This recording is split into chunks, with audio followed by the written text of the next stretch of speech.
So today we're gonna do, actually I'm gonna make them into two videos.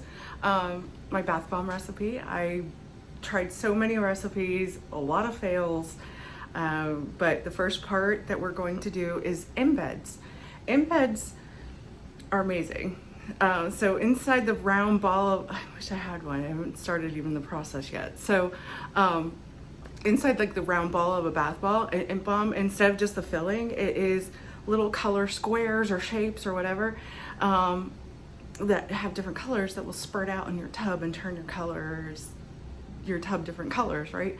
So it's not just the bath bomb itself that's causing color change, it's the different colors inside. So I'll show a clip of how one looks coming up here.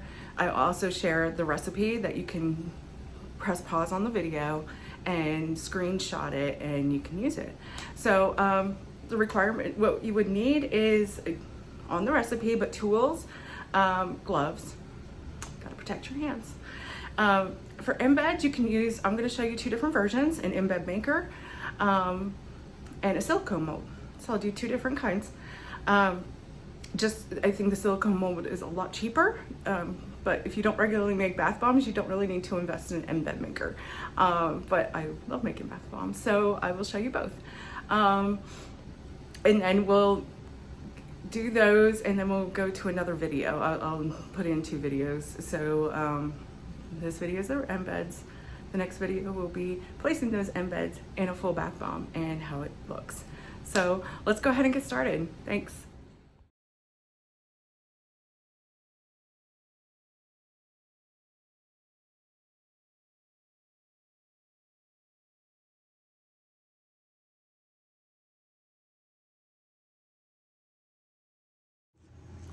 Okay, here we are. I already put the screenshot of the recipe. I like to have the recipe right in front of me just to make sure I get my numbers right. So what I have here are 2 batches of bath bomb embeds dry ingredients. The reason I do that is I actually started filming this and putting the colorant in and I realized that my battery had died. So I didn't get that footage, so I'll explain it. So what this is one of these cups.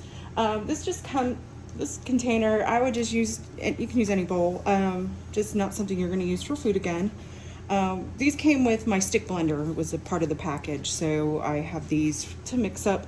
What I did was I bloomed my dye colorants. So with a bath bomb, you can absolutely use mica. This is mica I use for soap. I picked this up on Amazon.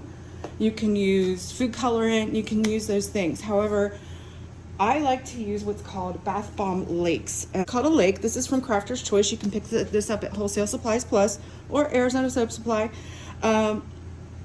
What this is a bold color. So you don't want to use this plain, just, you know, dumping this in. I'm talking these little micro spoons go a long way. So this maybe has 2 little micro spoons for one batch of colorant. So what this is a 1/2 cup baking soda, a 1/2 cup citric acid, and then a little bit of colorant for each one. And then I blend it up real good. I like using this. It's a resin mixer. You can find them. I found them on Temu, Shein, Amazon.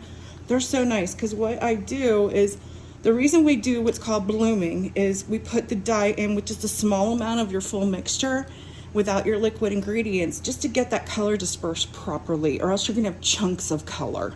So I mixed this up and got those colors really evenly dispersed in there using this handy dandy tool. It was really nice. Same some arm muscle there. Okay, so we set the colorant, so that's what we want it to look like. And that's most likely what it will look like because we're just going to add what's called polysorbate 80. And what this does is it emulsifies bath bombs so that you don't have that slickness and fall in the tub. Also, the colorant stays mixed properly. So that's going to be our liquid as well as our binding ingredient. And what you want to do is have a spray bottle. That's what works best for me. This is from the Dollar Tree. This is rubbing alcohol. I either use rubbing alcohol or witch hazel. If you're in a humid environment, I would stick with rubbing alcohol. I'm in a hot, drier environment. I could do water as a binder. I just prefer to have a little bit more just for the hardness of the actual product. The harder the bath bomb for me is a win, and I find that if you don't use heavy oils or a lot of binder, it won't sink. We want is floating and bubbling in the tub. So that's just been those are my tricks. So what we're going to do today is the embeds, and we're making a patriotic bath bomb. The outside will be white with gold specks, and the inside will have some stars that will shoot out with blue and red. So the tub will turn a little bit of like a purple color. So what we're going to do is, for this recipe, we're going to add 1 teaspoon to each of these, 1 teaspoon each. We'll start with just one color at a time, and then we'll mix that batch up and add our binding spray till we get like a wet sand consistency, and we'll fill our molds.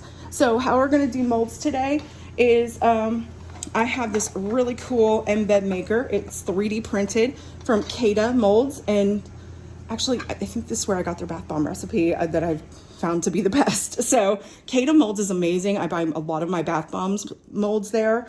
This is an embed maker. Just fill it, press, and then you can release it right away. You don't have to let it set overnight or something to dry out until you can demold it. We're also going to try this star one. I picked this up at Hobby Lobby in their baking section. Okay, so let's go ahead and get started. We're going to do 1 teaspoon polysorbate 80.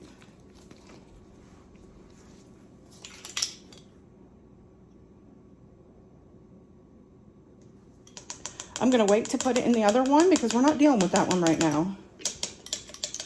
Get it all off of there. And I'm making a good drippy mess. Okay. I love this little mixer.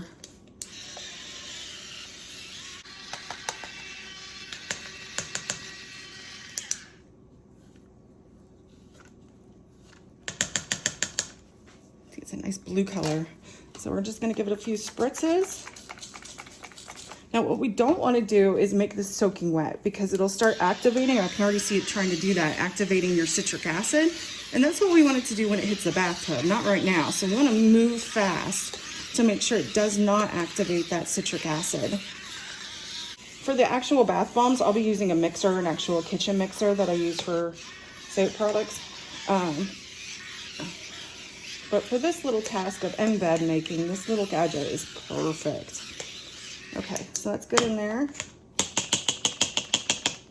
Okay, so let's start with, I'm gonna start with silicone mold. Just wanna try to see how these star shapes will turn out. So I'm just gonna grab a nice clump, and you can see, clumsy, as it starts to come together. That's a good consistency. Now it might be a little messy, and the rest we're going to do in this maker. I think it's just going to do it a lot faster. What you could use is, they sell these little mini ice cube trays in silicone. You could fill those. You just do the same method. Just push it in until it's completely full and brush the rest away. Drop it in, press it into the holes. Let's do this again. I'm all filled.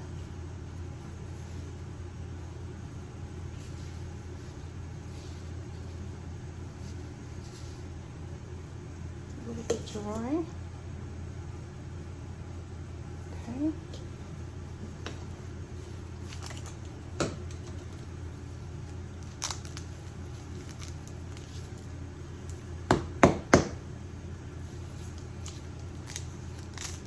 Okay.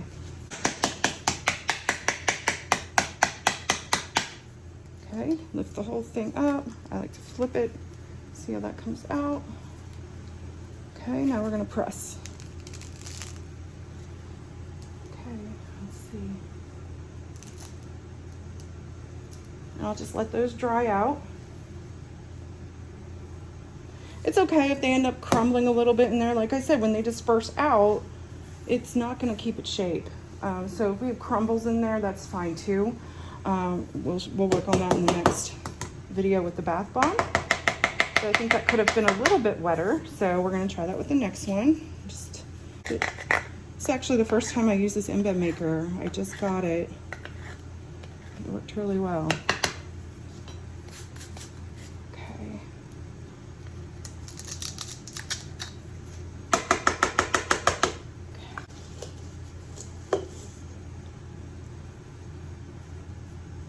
It's like a dry batch, so we're gonna have to spray that a bit.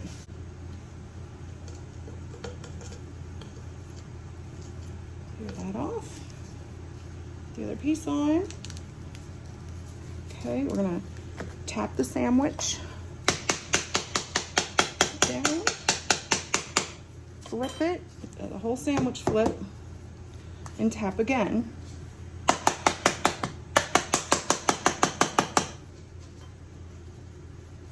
We're going to remove the top.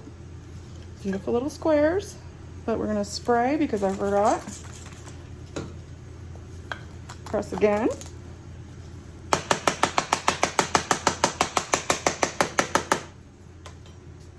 Grab the sandwich again and tap.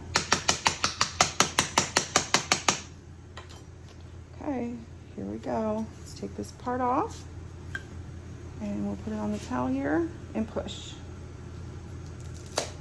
Boom. Okay, it all came out cleanly. So we have a pile of squares there. I think I have enough to do at least one more batch and probably clean up and do a ton more. Okay, here we go again. We're getting down to the bottom of the batch here. Actually, it's really, really dry. And you see what I'm talking about? It's like not even clumping together at all. So we're gonna add some binder. Okay, stir it up a bit before it starts to fizz. Looks like it needs a lot more. And you get the hang of this after a while. Just take some practice. But as long as it doesn't activate, all you gotta do is just wet it down. Boom. Oh, those are perfect. Definitely a nicer, a little bit wetter mixture, but I wouldn't touch them because they just need to sit. You could, I have a little bit left, not enough to really fill much. Now, here's my suggestion. Since the two colors are going in the same place, just mix the colors. You end up with a purplish look, but that's how the bath water is going to look too. So that's fine. So I could add more red to this and make it multicolor. Okay, because definitely not going to work there even with the crumbs are on the counter. So let's go ahead and get back to this one. Do a teaspoon of polysorbate. Think about what colors you're blending for your embeds when you're doing this. It's just like the old color chart, you know, red and blue make purple. So if I throw an orange in there, well, yellow, it might be an orange, that kind of thing. So you got to think about what color bath bomb do you want or what color do you want your tub water to be? If it's always going to be a gray or a brown, think about your color choices for your embeds, along with your outside color of the actual bath bomb. Okay, just 3 or 4 spritzes. Gonna get in there with my hands real quick before it starts activating with that citric acid. Just give it a good mix. Okay, and we're just gonna grab scoopfuls and fill her up. Spritzing before we press the mold. Okay, what I'm doing is just leveling it off. I don't have a bunch of excess just spitting out of the side of the mold. That would be a mess, which this is. Okay, 1, 2, press. Right before it starts activating that citric acid, you gotta move. Okay, and a good press. Okay, I'm gonna go tap, tap, tap, tap, tap, tap, tap. Piece off. Looks good, right there. And dump and go. Push and go, right? Okay, of course it's not cooperating with me. There we go. And we have some ones that don't want to come out. Maybe it's a little too wet. All of this I'm just going to put right in the batter, just like that. You don't have to press these. If you wanted to just fill it with colored powder, I just think it would be really, really messy if these weren't somewhat solid to press the actual bath bomb. And you'll see what I'm talking about when we do the bath bomb, but the mold is very similar. You got to press it. So if they're like crumbling colors coming out, it's going to go into your outer part of your colorant and it might look quite messy. So that's why we put them into these forms and let them harden so that it doesn't interfere with the pressing of the actual bath bomb and you see the embeds colorants come out of it, it would just not look for a nice presentation for the finished product. What I'm gonna do is let these set overnight and get really nice and hard. The reason being is because I like them to not crumble while I'm pressing the other bath bomb, the actual main bath bomb, and these are inside. So these don't come peeking through the color of it. These are a surprise. It's just quite messy. You get the hang of it after a while. It's finicky, I would say, is making the actual bath bomb. Those actual bath bombs, the right wetness is important. The reason being, it won't pick up the grooves of the mold or dry correctly. So that is a little more finicky. These are just the pops of color that we're doing today. Okay, take that lid off. Looks good. Now we're gonna push and clink down. Boom. They're coming out so nice. We're gonna go ahead and let these dry, and I will catch you on the next video, which we'll do tomorrow, to make the finished bath bomb, which is a patriotic 4-inch huge bath bomb with these beautiful red and blue colorants. I'm gonna go ahead and clean up, which will take me all day. Just kidding. Anyway, thanks for watching. Have a wonderful weekend. Bye.